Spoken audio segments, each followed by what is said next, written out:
आपल्याकडे उत्तर द्या. माननीय खासदार साहेबांनी आज माननीय माजी खासदार साहेब इम्तियाज जलील साहेब यांनी आज काही प्रश्न उपस्थित केले. लँड अलॉटमेंट बद्दल त्यांनी काही प्रश्न उपस्थित केले MIDC ला. त्यामध्ये खास तर शेंद्रामध्ये रिझर्व्ह ठेवलेला प्लॉट होता तो पूर्वी AM-18 म्हणून होता 5 एकरचा. तर त्याचं अलॉटमेंट हे अनऑथराइज रित्या झालेलं आहे असं साहेबांनी असं इथं प्रश्न उपस्थित केलेला आहे आणि त्याबद्दल आम्हाला कारवाई करण्याचे किंवा प्रशासकीय कारवाई करण्याचे आम्हाला त्यांनी सुचवलेलं पण आहे. तर ह्याबाबत मला सांगायचं असं आहे की MIDC ची जे काही अलॉटमेंट झालेले आहे यापूर्वी पण, मग तो ऑर्डर महाराष्ट्र असो, औरंगाबाद असो, छत्रपती संभाजीनगर किंवा शेंद्रा असो, तर हे जे काही अलॉटमेंट झालेले आहे हे आमच्या दृष्टिकोनातून हे नियमानुसार झालेले आहे आणि कन्व्हर्जन करण्याचे अधिकार हे शासनानेच म्हणजे आमची जे MMC मायनर मॉडिफिकेशन कमिटी यांना दिलेले आहे त्या अनुषंगाने ते झालेले आहे. त्यानंतर जो काही प्रस्ताव आम्ही मुख्यालयात सादर केला होता या प्लॉट वाटप संदर्भात, तर त्यामध्ये आम्ही सर्वे रिपोर्ट्स घेतलेले आहे. एक्सक्लुडिंग मे बी सर्वेअरचा रिपोर्ट्स राहून गेला असेल, पण त्यांना एक हायर ऑथॉरिटी म्हणून SPA जे स्पेशल प्लॅनिंग ऑथॉरिटी असतात, जे इंजिनिअरिंग विंग सांभाळतात आमची, तर त्यांनी ती पूर्ण शहानिशा करूनच ते अहवाल दिलेला आहे की तिथं 2 ट्रक टर्मिनस आहे. एक 10 एकरचा आहे आणि हा एक 5 एकरचा होता. 10 एकरचा जो ट्रक टर्मिनस आहे तो आम्ही एक पर्सनला अलॉट केला होता, पण तो अजून कार्यान्वित झालेला नाही आहे. मे बी तो फ्युचरमध्ये कार्यान्वित झाल्यास ट्रक टर्मिनसचे बहुतांश जे काही प्रश्न आहेत ते सुटतील असं माझं मत आहे, कारण तो अजून कार्यान्वित झालेला नाही. त्यामुळं आपल्याला तसा अहवाल आला होता की 2 ट्रक टर्मिनस असल्यामुळं हा ट्रक टर्मिनस कन्वर्ट करून देण्यास हरकत नाही असा आला होता. आणि MIDC ची पॉलिसी आहे की आपण उद्योजकांना आपण मोटिवेट करतो आणि त्यांना आपण जिथं काही लँड अवेलेबल होऊ शकते तिथे आपण देण्याचा प्रयत्न करतो. आणि 5 एकरचा प्लॉट आपल्याकडे दुसरीकडे अवेलेबल नव्हता, त्यांना वाटप झाला होता तो प्लॉट, पण आपल्याकडे दुसरीकडे ऑप्शन नव्हता, त्यामुळं हा प्लॉट कन्वर्ट करून त्यांना देण्यात आलेला आहे. MIDC ला ही अपेक्षा होती की दिलेल्या टाइम बाउंड मध्ये त्यांनी तिथं डेव्हलपमेंट करणं अपेक्षित होतं, परंतु तो झालेला नाहीये. त्याबाबत आम्ही पण कुठे ना कुठं कमी पडलो याची आम्ही घेतो.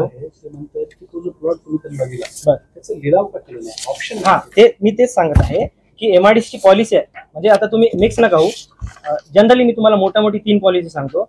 100 एकर जर जागा असेल त्यामध्ये 80 एकर आपण अलॉटमेंट करतो स्टार्टिंगला बिडिंग थ्रू. त्यानंतर 20% जो आहे उरलेले प्लॉट तो आपण ऑप्शनला काढतो.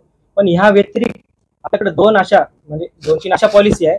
समजा एखादी फॉरेन डायरेक्ट इन्व्हेस्टमेंट कंपनी आपल्याकडे आली, त्यांना महाराष्ट्रामध्ये की तुम्ही त्यांचं इन्व्हेस्टमेंट डायरेक्ट असतं, मग त्यांना ऑप्शन थ्रू भेटेल नाही भेटेल, मग ती आपण एक पॉलिसी आणली. त्याच्यातच एक ऍडिशनल प्रायोरिटी आणली. प्रायोरिटीमध्ये आपण असा क्रायटेरिया ठेवलेला आहे की 20 कोटी त्याची किमान गुंतवणूक असली पाहिजे. तर त्या अनुषंगाने शासनानेच हा सर्क्युलर बनवलेला आहे की 20 कोटी ज्याची कोणाची गुंतवणूक असेल त्याला आपण डायरेक्ट देऊया. म्हणजे हे तर आहेच. 80-20% जे तुम्ही म्हणता ऑप्शनचं ते तर सुरूच आहे, तो आपण बंद केलेला नाहीये. त्या व्यतिरिक्त हे आहे की कोणी 20 कोटीची जर असेल, कारण त्याच्यामध्ये गुंतवणूक असते, त्यामध्ये रोजगारही निर्माण होतो, डायरेक्ट दिल्यास ते अशा शासनाने तशी पॉलिसी काढली आणि त्या अंतर्गतच आपण ते वाटप केलेलं आहे. पण माननीय साहेबांनी जे काही प्रश्न उपस्थित केले आहेत, 20 कोटी रुपये गुंतवणूक करणारे एकटेच आहेत आणि दुसरे कोणते नाही सर. आता कसं आहे, त्यांनी सांगितलं बरोबर, जो प्रश्न विचारला त्या प्रश्नाचं सर दुसरं आहे की ती जागा जर अनारक्षित केली आहे तर त्याची जाहिरात देऊन ती मोकळी जागा नाही सर, जाहिरात देऊन 20 कोटीपेक्षा पण सर हा नाही, प्रॉब्लेम असा आहे सर की आपण प्रत्येकाची रिक्वायरमेंट फुलफिल नाही करू शकत. म्हणजे माझ्याकडे 100 अर्ज आहे, माझ्याकडे जर 5 प्लॉट आहे तर ते स्क्रुटिनी करण्याचा अधिकार सगळ्यांची जाहिरात नाही, प्रायोरिटीसाठी परत मिक्स होत नाही सर. प्रायोरिटीसाठी जाहिरातीची आवश्यकता नाही आहे, म्हणूनच त्याला प्रायोरिटी प्राधान्य सदर हे त्यालाच म्हटलेलं आहे. सर प्रायोरिटी मध्ये मग ते एकटेच होते का, इतरही अनेक केल्या होत्या. हे बघा, आपण अर्ज घेतो, प्रस्ताव सादर करतो, मुख्यालयाला सादर करतो, मुख्यालयाला सर्व गोष्टींची स्क्रुटिनी होतं आणि स्क्रुटिनी होऊन तो प्लॉट अलॉट होतो. ह्या गोष्टीची पॉवर आमच्या LAC ला आहे, लँड अलॉटमेंट कमिटी, जे आमच्या वरिष्ठ स्तरावर स्थापन केली आहे. तिथं होतं सर. की तिथं मंत्र्यालाच कशी प्रायोरिटी दिली जाते और प्रायोरिटी दोनों उसमें प्रायोरिटी है। नहीं प्रायोरिटी अलग, FDI अलग, प्रायोरिटी अलग, FDI अलग. फॉरेन इन्व्हेस्टमेंट आहे नाही ये नाही, हे प्रायोरिटी आहे. नाही, तुम्ही आणखीन एक बोलताना अर्धवट बोलतात, ते बोला. पूर्ण करा की तुम्ही त्यांना जो प्लॉट दिला होता त्याचा टाइम बाउंड संपलाय असं तुम्ही म्हणताय. Yes, sir. त्याच्यामध्ये तुम्ही आता बोलताना असं सांगितलं की त्यावर त्या टाइम बाउंड मध्ये जे काही स्ट्रक्चर उभा करायचं होतं ते केलं नाही नाही असं नाही तुम्ही आता म्हणताय. नाही केलं नाही. तर MIDC आता ह्याच्यावरती काय निर्णय घेतला? आता तो आपली नियम सांगा. सोबतच- कधी त्यांना प्लॉट अलाउड झालाय, कधीपर्यंत जी करणं सर, जी गरजेचं सर, होतं जी सर. आणि त्यांनी का केलं हे नाही? बघा, आता MIDC 2023 रोजी त्यांना आपण अलॉट केला होता प्लॉट.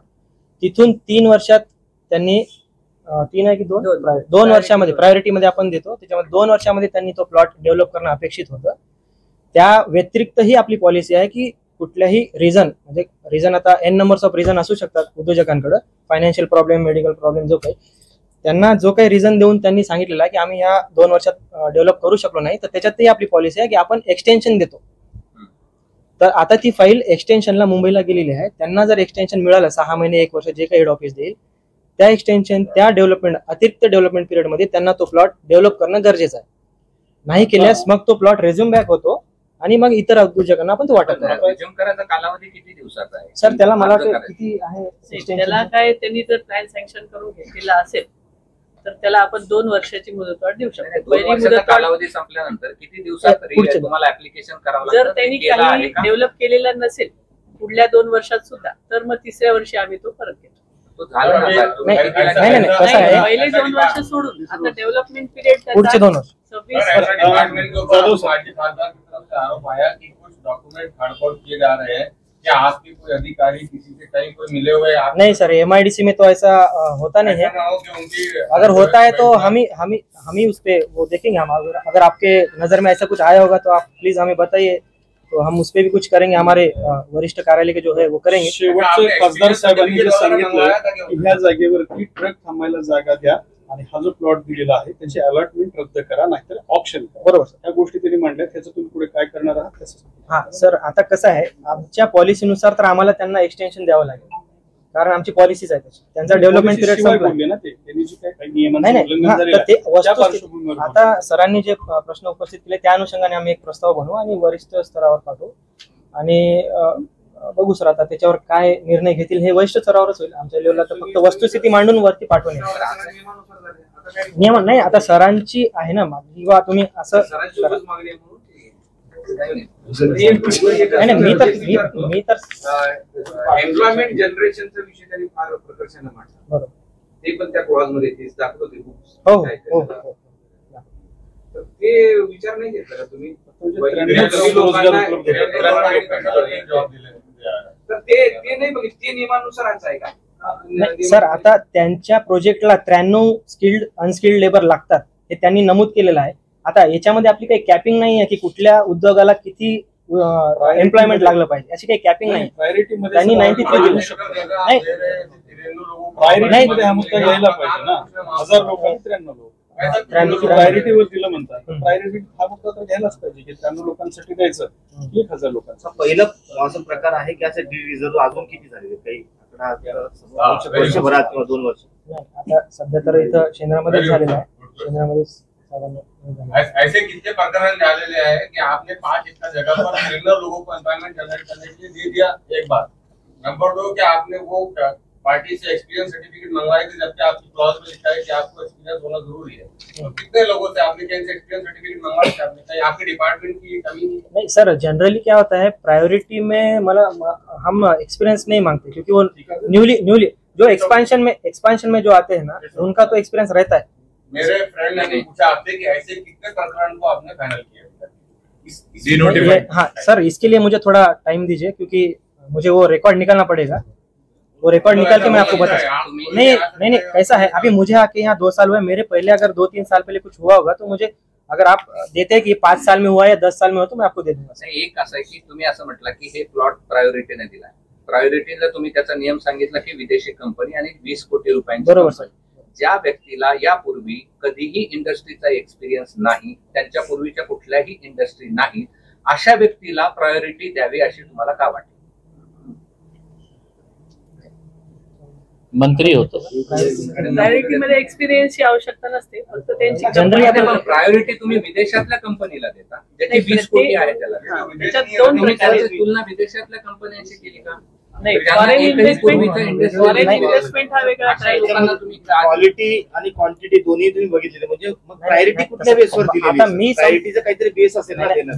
मी समजा एखादी आता इंजिनिअरिंग पासआउट विद्यार्थी आहे आणि मला जर एखादी उद्योग करायचा आहे न्यूली, मग मला एमआयडीसी प्लॉटच मिळणार नाही जर तुम्ही एक्सपिरियन्स मागसाल तर. नाही एक्सपिरियन्स नाही, मग आता नाही, तिथे नाही, रोजगार पण सगळ्यांना priority नाही देणार का?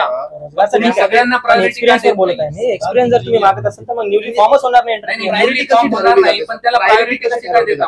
प्रायोरिटीचंही आपली व्याख्या ठरलेली आहे. कशी 20 कोटी इन्व्हेस्टमेंट किमान किमान 20 कोटी इन्व्हेस्टमेंट अजून म्हणजे ते नाही म्हणजे यांनाच काय प्रायोरिटी द्यायची असं म्हणजे काहीतरी असं ना की यांनाच का द्यायचं आणि इतरांना का नाही द्यायचं? नाही सर. हे बघा, ज्या अर्थी शेंद्रा इंडस्ट्रियल एरिया पूर्ण भरलेला आहे त्या अर्थी आम्ही प्रायोरिटी बाकीच्या नाही दिलेल्या आहे. असं नाही की आमच्याकडे प्लॉट शिल्लक आहे.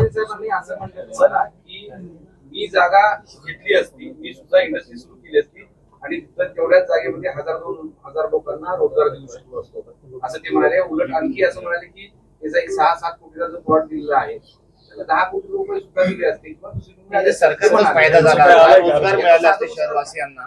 अरे थांब ना, एवढं उत्तर द्या. ते असं म्हणाले, त्याचं उत्तर द्या. नाही सर, आता कसं आहे, इंडस्ट्रीजच्या हिशोबाने त्यांना लागलेला स्किल्ड अनस्किल्डचं जे लेबर आहे जे काही आहे ते त्यांनी दिलेलं आहे. हे काय एमआयडीसीने दिलेला आकडा नाही आहे, तो त्या उद्योजकांनी दिलेला आकडा आहे. आता तो त्यांच्या जागी जर तिसरा व्यक्ती जर त्यानं प्रोजेक्ट रिपोर्ट आम्हाला दिला असता तर मे बी त्यांनी 1000 टाकला असतं. सगळं लिगल झालं. काय आहे, मी पण समजू शकतो की ठीक आहे, प्रायोरिटीने MIDCचा उद्देश काय आहे, MIDC कशासाठी स्थापित करण्यात आली होती की महाराष्ट्र इंडस्ट्रियल डेव्हलपमेंट साठी हे कॉर्पोरेशन तयार करण्यात आलं होतं. आमची ही इच्छा आहे की प्रामाणिक इंडस्ट्रीने यायला पाहिजे. कृष्णा जाधव साहेब इंजिनियर आहे, त्यांना इंडस्ट्री करायची असेल तर स्वाभाविक आहे ते जागा मागतील आणि ते करतील. त्यांनी ज्यांना जागा दिलेली आहे त्यांना विचारायला पाहिजे होतं की आपल्या घरामध्ये किती इंजिनियर्स आहे, आपल्या इंडस्ट्रीचा एक्सपिरियन्स काय आहे, आपण फॉरेन डायरेक्ट इन्व्हेस्टमेंट किती आणणार आहे. आणि माझं स्पष्ट एक हेच आहे की त्याचं ऑप्शन त्यांच्या नियमाप्रमाणे झालं असतं तर बहुतेक MIDCलाही जास्त पैसे मिळाले असते आणि तिथे 93 ऐवजी 150, 200, 500, 1000 एम्प्लॉयमेंट जनरेशन झालं असतं. पण एक गोष्ट या चर्चेतून स्पष्ट झालेली आहे की सगळ्यांना मिळून MIDCचे सगळे अधिकारी मिळून एका मंत्र्याला खुश करण्यासाठी आपले सगळे नियम कसे डावलतात याचा प्रमुख उदाहरण आपण बघितलेलं आहे. माझी अपेक्षा हेच आहे की त्यांनी आता एक प्रस्ताव पाठवावा आणि पाठवण्याच्या अगोदर तुम्ही मीडियाच्या सोबत त्या एरियामध्ये जाऊन MIDCचे 2-3 अधिकारी त्या एरियामध्ये जाऊन सर्वे करा आणि तिथे आपल्या डोळ्याने बघून या की तिथे ट्रक टर्मिनसची किती आवश्यकता आहे. बहुतेक ज्यावेळी त्यांना असं वाटलं की आपल्याला सर्वे करण्याची आवश्यकता नाही आहे म्हणून कोणी गेलं नसेल तर आम्ही गेलेलो आहे, तुम्ही गेलेले आहे आणि आता प्रपोजल तयार करताना त्यांनी पुन्हा तिथे जावं आणि तिथे जाऊन काय परिस्थिती आहे ते बघावं.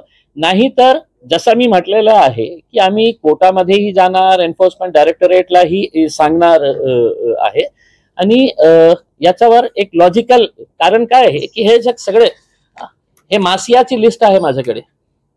मासियाचे जितके उद्योग करणारे आहे, एंटरप्रिन्युअर्स जे आहे ते सगळं महाराष्ट्रीयन लोक आहे. त्यांचं काय आहे, मासिया टेनंट एंटरप्रिन्युअर्स आहेत. ते सगळं ते किरायच्या भाड्याने आपल्या छोट्या छोट्या उद्योग करत आहे. त्यांना पत्र दिलेले आहे की आम्ही तुमची जागा विकत घ्यायला तयार आहे. ते त्यांना ना देता त्यांनी हे दिलेले आहे. आज तुम्ही जे डॉक्युमेंट्स आणले होते ते नव्याने काढलेले दिसत आहेत, त्याच्यामध्ये काय काय लूप होल्स आहेत, म्हणजे जसं की लिलाव केला नव्हता, वर्तमानपत्रात जाहिरात दिली नव्हती, रोजगार निर्मितीचा मुद्दा, हे सगळे मुद्दे तुम्ही सगळे शॉर्ट मध्ये सांगा. नाही, काय आहे की त्यांच्या ईज ऑफ डुईंग बिझनेसचे जे नियमावली आहे त्या नियमावलीमध्ये नियम नंबर 1 आहे की auction procedure for allotment of plots. त्या ऑक्शन प्रोसिजर मध्ये त्यांच्याकडे जागाच नाही आहे शेंद्रामध्ये, त्यांच्या म्हणण्याप्रमाणे 1-2-3 प्लॉट्स आहे. तर दुसऱ्या प्लॉटसाठी त्यांच्या म्हणण्याप्रमाणे त्यांनी ऑप्शन केली होती. मॅडमच्या म्हणण्याप्रमाणे ते एम्युनिटी प्लॉट होता म्हणून ते नाही केलं. तर एम्युनिटी प्लॉट तुम्ही विकलं नाही. एम्युनिटी प्लॉटला जे रिझर्वेशन होतं त्याला डिरिझर्व करून त्याला ओपन प्लॉट केलं आणि मग नियमाप्रमाणे त्याचाही ऑप्शन करायला पाहिजे होता.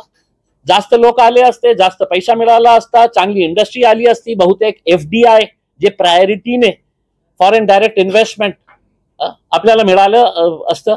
पण हे सगळं जे नियम डावललेले आहे ते फक्त मंत्र्यांच्या बोलण्यावरून, मंत्र्यांच्या आणि सरकारच्या दादागिरीमुळे हे सगळं चाललेलं आहे. यहाँ पर MIDC के अधिकारियों के साथ चर्चा करने के लिए आए थे. हमारे मन में जो शंका थी, हमने जो उनकी नियमावली जो बनाए है, रूल बुक जो MIDC ने जो बनाया है, उस हिसाब से रूल नंबर 1 ये कहता है कि अगर किसी इंडस्ट्रियल एरिया के अंदर महज 20% लैंड बचा हुआ है, बाकी 80% प्लॉट्स अलॉट हो चुके हैं, तो वो 20% को किस तरीके से लोगों को दिया जाए, इंडस्ट्रियलिस्ट को, एंटरप्रेन्योर्स को, तो उसका ऑक्शन करना ये प्रोसीजर है. बाकी सब प्लॉट्स के लिए ऑक्शन किया गया है. इनके बोलने के हिसाब से सिर्फ ये प्लॉट का ऑक्शन इसलिए नहीं किया कि ये खामोशी में बंद दरवाजे के अंदर खेला गया एक भ्रष्ट पूरा प्रोसीजर को अडॉप्ट किया गया मंत्री जी को खुश करने के लिए. अब इसमें हमारा ये कहना है कि अगर आपका ही नियम अगर आप तोड़ रहे हैं तो हो सकता है कि कल हम जब एनफोर्समेंट डायरेक्टोरेट के पास जाएंगे, CBI एंटी करप्शन विंग के पास जाएंगे, तो MIDC के जिन जिन अधिकारियों के सिग्नेचर्स है हम सबको इसके अंदर दोषी बताएंगे और इनकी इंक्वायरी भी करो बोल के किस वजह से इन्होंने ये सारे नियम तोड़कर ये मिनिस्टर साहब के परिवार को, जो अब मैं उनको एक नया टाइटल दे रहा हूं कि परिवार कल्याण मंत्री हो गए हैं वो. तो परिवार कल्याण मंत्री जी को ये जो दिया जा रहा है ये सब कुछ, इसके बारे में सरकार अगर नहीं करेगी तो हम एजेंसीज के पास जाएंगे और एजेंसीज ने भी कुछ नहीं किया तो हम अदालत का दरवाजा खटखटाएंगे. नियम तोड़े गए? देखिए, इसके अंदर तो सबसे पहला जो ऑक्शन होना चाहिए था वो ऑक्शन नहीं किया गया है. प्रायोरिटी जो देनी चाहिए थी कि जो एग्जिस्टिंग वहां पे इंडस्ट्रीज है इनके नियम के हिसाब से अगर किसी को एक्सपांड करना है अपनी एग्जिस्टिंग इंडस्ट्री को, तो वो प्रायोरिटी के ऊपर उसको मिलना चाहिए कि उसकी ऑलरेडी वहां पे इंडस्ट्री रन हो रही है करके. उसमें आपने जब एम्प्लॉयमेंट जनरेशन की बात होती है तो हम जगह दे रहे हैं 5 एकड़ और उसमें 50 लोग काम करने वाले हैं, तो आप उसको प्राधान्य नहीं देना चाहिए. जो इंडस्ट्री 500 रोजगार देने वाली है, हो सकता है कि ये 106 करोड़ रुपए की नहीं, हो सकता है कि 300 करोड़ रुपए का इन्वेस्टमेंट आ जाता अगर ये प्रॉपर तरीके से इसका ऑक्शन करे होते. लेकिन इन्होंने सारे नियमों को कचरे की टोकरी में डालकर सिर्फ मंत्री जी को खुश करने का काम किया है. आता प्रायोरिटी मध्ये आपल्याला करायचं असेल तर तुम्हाला criteria of scrutiny of detail project report हे 5-6 आपले कॉलम्स आहेत. आपण कोणीही जमीन घेतलं, पैसे दिलं आणि ते काय सेटअप करणार आहे. कृष्णा जाधव साहेबांनी जे सांगितलेले आहे की आपण फॉरेन डायरेक्ट इन्व्हेस्टमेंट याच्यामध्ये येणार होतं का फॉरेन डायरेक्ट इन्व्हेस्टमेंट, ते तुम्ही DPR मध्ये असं आहे की फॉरेन डायरेक्टर हे इन्व्हेस्टमेंट आहे. दुसरा क्रायटेरिया हे आहे की इंडस्ट्रियल बॅकग्राऊंड अँड एक्सपिरियन्स, हे तुम्हाला बघावं लागतं. हे तुमच्या नियमाप्रमाणे DPR मध्ये इंडस्ट्रियल बॅकग्राऊंड आणि एक्सपिरियन्स, हे महाशयचा कोणता इंडस्ट्रियल बॅकग्राऊंड आणि एक्सपिरियन्स आपण मागितलं होतं की साहेब आपण कोणकोणती इंडस्ट्री चालवत आहे, नाही, कोणताही नियम. तुमच्या नियमाप्रमाणे मी आपल्याला आपले नियम सांगत आहे मॅडम. आपण मागितलं होतं का की तुमच्या नियमामध्ये असं कोणीही पैसे देऊन लँड घेऊ शकत नाही. तुमच्या क्रायटेरिया ऑफ स्क्रुटिनी लँड देताना सुद्धा त्यांच्या क्रायटेरिया काय काय आहे तर त्यांच्यामध्ये हे पण आहे इंडस्ट्रियल बॅकग्राऊंड आणि एक्सपिरियन्स. तर तुम्ही मागितलं नाही साहेब, मोठे होते. एम्प्लॉयमेंट जनरेशन हे बघतो तुम्ही की आम्ही हे लँड देत आहे, खूप सारा रोजगार त्याच्यामध्ये उपलब्ध होणार आहे म्हणून आपण ते लँड देत आहे. हे महाशयांनी जे लँड घेतलेलं आहे 106 कोटी रुपयाची फॅक्टरी तयार करून किती लोकांना नोकऱ्या मिळणार आहे त्याच्यामध्ये 93, फक्त 93 लोकांना लँड मिळणार आहे, नोकऱ्या मिळणार आहे 5 एकरामध्ये. मॅडम आपण वालूजमध्ये MSME ला जे छोटे छोटे गाळे दिलेले आहे, ते तुमच्या वालूजचं जे ट्रक टर्मिनस आहे त्याच्या शेजारी जे MSME ला जे दिलेले आहे, छोटे छोटे गाळे जे दिलेले आहे, त्या 3 एकरामध्ये आहे. किती लोक काम करतात आपल्याला माहित आहे तिथे? 1000 लोक काम करतात सर. 1000 लोक. ते सगळे इंडस्ट्रियलिस्टचे ते लोकांना मी बोलवले होते. ते MSME 3 एकरची जागा आहे. 93 लोकांना आपण हे देणार होते. समजा माझी पण इच्छा होती तिथे ते लँड घेण्याची, मी तुम्हाला जास्त बिल्डिंग मध्ये जास्त पैसे दिले असते. मी 93 च्या ऐवजी 150 लोकांना, तर तुमच्याकडे हे चॉईस झाली असती की आपल्याला कुणाला द्यायचे आहे. आता आपल्याला हे सांगा मॅडम की याच्या अगोदर आपल्याकडे खूप सारे अर्ज आले असेल की आम्हाला शेंद्रामध्ये लँड पाहिजे. कृष्णा सर कुछ आए थे ऐसे एप्लीकेशन? हाँ सर, आते रहते. कितने आए थे सर? एग्जैक्ट तो बताना मुश्किल, एक अंदाजा बता दीजिएगा सर. साल भर में 2, 4, 10, 100, 50 20 एक एप्लिकेशन आते हैं. मग प्रायोरिटीने त्यांना द्यायला पाहिजे होतं की ते जेन्युइन इंडस्ट्रियल हे आहे, एंटरप्रिन्युअर आहे. आणि आपला दुसरा नियम हे पण सांगतो ना की जे ऑलरेडी एक्झिस्टिंग इंडस्ट्री आहे त्यांना एक्सपान्शन करायचं असेल तर ते प्रायोरिटीवर त्यांना देण्यात येतं. पॉलिसी आहे तुमची. तर अनेक असे ज्यांची इंडस्ट्री शेंद्रामध्ये आहे त्याचेही अर्ज आपल्याकडे आलेले आहे, आम्हाला एक्सपान्शन साठी लँड पाहिजे. ते तुमचा नियम आहे ना. मग त्या स्क्रुटिनी करून बऱ्याच जणांना आपण एक्सपान्शन. आता तुमच्याकडे एकही ऍप्लिकेशन नाही आहे असं? नाही आहे. हे श्रमिक उद्योजक सहकारी औद्योगिक वसाहत या लोकांनी आपल्याकडे अर्ज केलं होतं सगळ्यांनी. आणि हे शुद्ध महाराष्ट्रीयन मराठी लोक आहे. महाराष्ट्रीयन मराठी लोक जे तिथे काम करत आहे आणि शुद्ध मराठी लोक आहे. कष्ट करणारे, मेहनत करणारे, वडापाव विकणारे नाही. त्यांच्या मुलांना वडापाव नाही, ते इंडस्ट्रीच्या काम करत आहे. असे 60 लोकांनी मॅडम आपल्याकडे हे देऊन अर्ज देऊन, हे आपला अर्ज त्यांचा अर्ज आहे. त्यांच्या म्हणण्याप्रमाणे अनेक वेळ आणि MIDC ऑफिसला गेलो होतो. काकडे, वामनराव, बलवंत, नारायणराव, अप्पासाहेब, मधुकर, दिनकर, हेमलता, सागर, ज्ञानोबा, हे सगळे मराठी लोक आहेत. त्यांना पण नाही दिलं. त्यांचा अर्ज घेतलं आणि टाकलं कचऱ्यात, कारण ते मंत्री नाही आहे.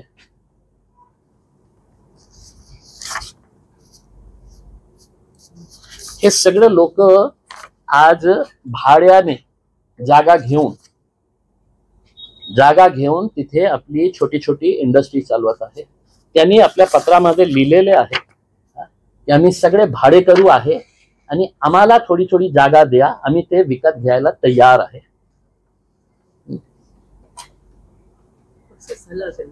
नाही झालं मॅडम, नाही झालं.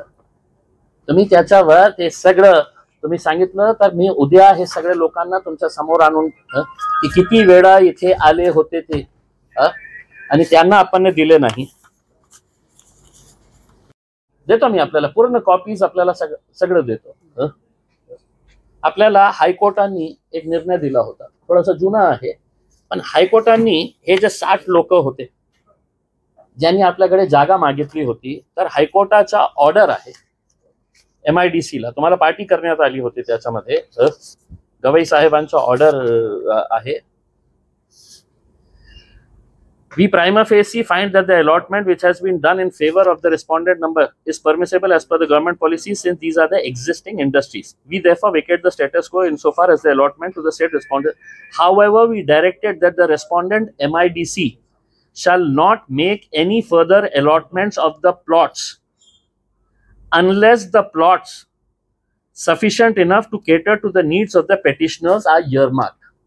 हायकोर्टाचा ऑर्डर होता की हे 60 लोकांना आणि जे लोकांनी आपल्याकडे अर्ज केलेले आहे या पेटिशन मध्ये होते, जोपर्यंत तुम्ही त्यांना हे देत नाही लँड, तोपर्यंत कुठल्याही प्रकारच्या अलॉटमेंट करू नये.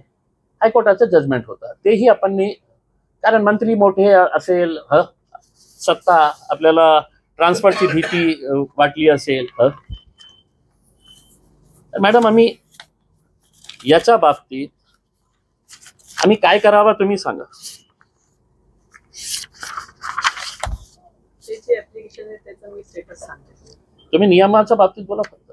आपण जे नियम तयार केलं नाहीतर मी तुम्हाला देतो, तुम्ही फाडून टाका आणि सांगा की आम्हाला जे मंत्र्यांचा आदेश येईल त्या मर्जीप्रमाणे करणार आम्ही. हे लोकांच्या आणि नियमांच्या खड्ड्यात जाऊ द्या, कचऱ्यात टाकतो. मी तुमच्या नियमाच्या बाबतीत पुस्तकं आणले ना. हे कोणी तयार केले? कृष्ण साहेब कोणी तयार केले? तुम्ही तयार केलेले आहे. MIDCचा नियम आहे, ईज ऑफ डुईंग बिझनेस. मतलब मोठा धन्ना सेट असेल, मोठा नेता असेल तर त्याच्यासाठी सगळे नियम डावलून.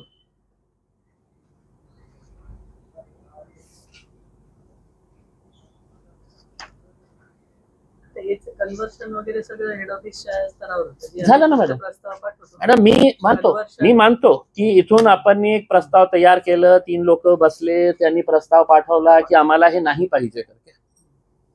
आता आपल्याकडे टाइम असेल तर MIDCच्या कोणत्याही अधिकाऱ्याला घेऊन तिथे एकदा जाऊन बघा ना की किती ट्रक्स रस्त्यावर उभे आहे. त्या प्लॉटच्या शेजारी रस्त्याच्या दोन्ही बाजूने. मलाही समजतं की तुमच्या मोठ्या अधिकाऱ्यांनी हे इतकं मोठं आहे, नाही तर तुला हे मुख्य उपमुख्यमंत्र्याच्या समोर उभे करणार, हे करणार, दादागिरी दमदाटी करून. बिचारे ते पण अधिकारी जे आहे ते कोण त्याचा विरोध करणार. मग आपल्यालाही असं वाटलं की नाही ठीक आहे, मंत्री साहेबांनी मागितलं ते प्लॉट जेव्हा रिझर्व झाला ते ओपन झाला, त्याच्या ओपन मध्ये आपण ऑप्शन का नाही केलं, जे तुमचा नियम आहे. आपण म्हटलं ना मॅडम की एम्युनिटी प्लॉट होतं, ते होतं, त्याच्यानंतर ओपन झाला रिझर्वच्या नंतर.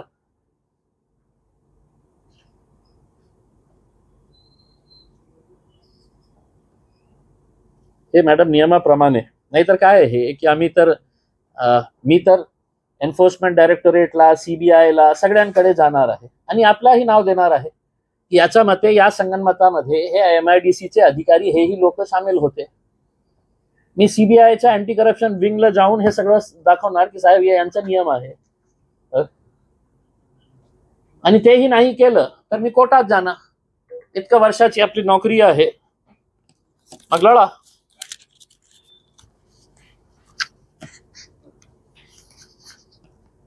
आणि कृपा करून मॅडम, कृष्णा साहेब, पेपरमध्ये काही खाडखोड करू नका. आमच्या माहितीप्रमाणे मंत्री साहेब आता काही खाडखोड नवीन पेपर तयार करत आहे. याच्या बाबतीत जे ओरिजिनल डॉक्युमेंट्स आहे तेच ठेवा. नाहीतर ते कोणीही असू द्या, जेलमध्ये आपली ही फाईल सध्या हेड ऑफिस आहे सगळं. म्हणूनच ते 8 दिवसाचा टाइम घेत आहे ना उत्तर द्यायला. आमची एक मागणी आहे की आपण जशा नियमांचा सगळं उल्लंघन करून हे प्लॉट अलॉट केले मंत्री साहेबांना, एक प्रस्ताव आपल्या वतीने हेड ऑफिसला पाठवा की ते आम्ही चुकीने केलेले आहे, आम्ही त्याचा सर्वे केलं नाही.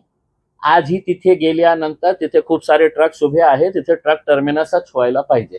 आणि तसं नाहीच करायचं असेल तर पुन्हा त्याचं ऑप्शन करा, त्या प्लॉटचं ऑप्शन करा जे तुमच्या नियमाप्रमाणे आहे. आमची ही मागणी आहे.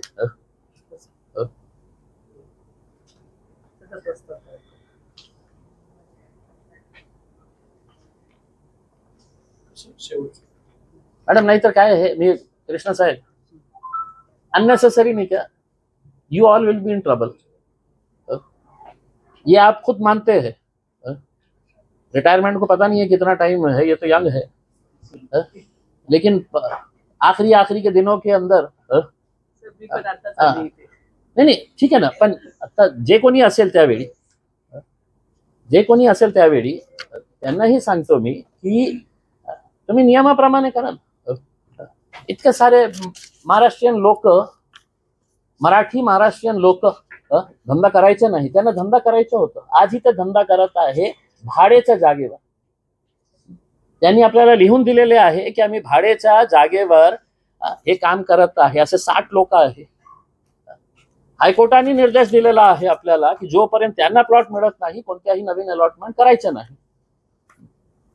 तुम्ही दिलं नाही तर आमची अपेक्षा हे आहे, नाहीतर आम्ही तर सोडणार नाही मॅडम. मी मतलब स्पष्टपणे बोलतो कृष्ण साहेब, हे सरकार काही करेल नाही करेल मला माहित नाही आहे की आपल्या नेत्याचा विरोध कशाला जायचं. पण मी तर जाऊ शकतो ना, मी एन्फोर्समेंट डायरेक्टोरेटला जाऊ शकतो. दिल्लीमध्ये जाऊन हे सगळे डॉक्युमेंट्स त्यांना दाखवणार.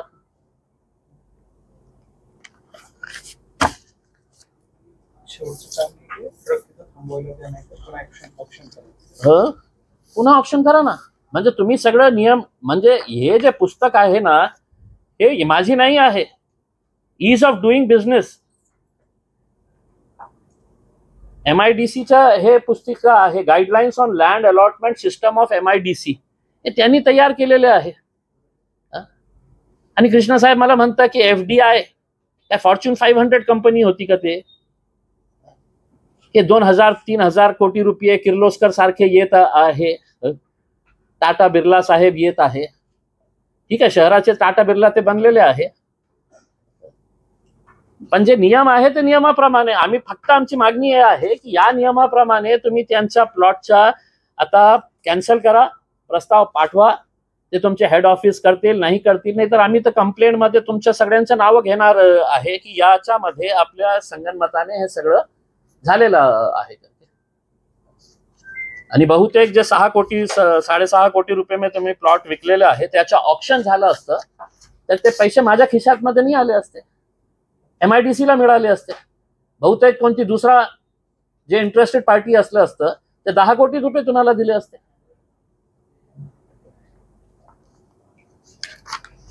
तर आमची मागणी हे एकच आहे कृष्ण साहेब, आपल्या RO साहेबांना सांगा, हेड ऑफिसला सांगा, आम्ही कोणत्याही परिस्थितीमध्ये कुणालाही सोडणार नाही.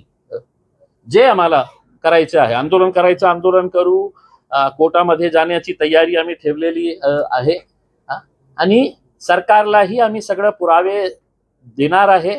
ते काही केलं नाही केलं तर स्वतः मी enforcement directorate, anti corruption wing of CBI आणि इन्कम टॅक्सलाही पाठवणार आहे की असे 27 कोटी रुपये स्वतःच्या खिशातून देणारा मंत्री रिक्षा चालवणारा म्हणतो. तर बघू आम्ही. ठीक आहे